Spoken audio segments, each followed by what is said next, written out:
10 ദിവസത്തിലേറെ നീണ്ട ചർച്ചകൾക്കൊടുവിലാണ് വി.ഡി. സതീശനെ മുഖ്യമന്ത്രിയായി കോൺഗ്രസ് നേതൃത്വം പ്രഖ്യാപിച്ചത്. എം.എൽ.എമാരുടെ പിന്തുണ മാത്രം പരിഗണിക്കാതെ കേരളത്തിൽ ഉയർന്ന ജനവികാരവും ഘടകകക്ഷികളുടെ നിലപാടും കണക്കിലെടുത്താണ് അവസാന തീരുമാനത്തിലേക്ക് ഹൈക്കമാൻഡ് എത്തിയത്. വി.ഡി. സതീശനിലേക്ക് തീരുമാനമെത്തിയതോടെ കെ.സി. വേണുഗോപാലിനെയും രമേശ് ചെന്നിത്തലയെയും ഇക്കാര്യം ബോധ്യപ്പെടുത്തുകയായിരുന്നു രാഹുൽ ഗാന്ധിയുടെ ദൗത്യം. ആദ്യം കെ.സിയെ വസതിയിലേക്ക് വിളിപ്പിച്ച് രാഹുൽ കാര്യങ്ങൾ നേരിട്ടറിയിച്ചു. രമേശ് ചെന്നിത്തലയുമായി ഫോണിലും സംസാരിച്ചു. തുടർന്ന് എ.ഐ.സി.സി. ഔദ്യോഗികമായി വാർത്താസമ്മേളനം വിളിച്ച് ആ സുപ്രധാന പ്രഖ്യാപനം നടത്തി. തെരഞ്ഞെടുപ്പ് ഫലം വന്ന് 3-ാം ദിവസം തുടങ്ങിയ മാരത്തോൺ ചർച്ചകൾക്ക് ഇതോടെ വിരാമം.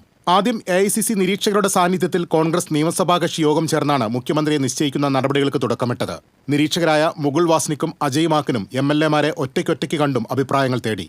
9-ാം തീയതി 3 നേതാക്കളെയും ഡൽഹിക്ക് വിളിപ്പിച്ചു. ഇതിനിടയിൽ കേരളത്തിൽ ഫ്ലക്സ് യുദ്ധം മുറുകി. സതീശിനു വേണ്ടി തെരുവിൽ പ്രകടനങ്ങൾ നടന്നു. സമൂഹ മാധ്യമങ്ങളിലും പോർവിളിയായി. മുൻ കെ.പി.സി.സി. അധ്യക്ഷന്മാരെയും നിലവിലെ കെ.പി.സി.സി. വർക്കിംഗ് പ്രസിഡന്റുമാരെയും ഡൽഹിക്ക് വിളിപ്പിച്ച് ഹൈക്കമാൻഡ് ചർച്ച നടത്തി.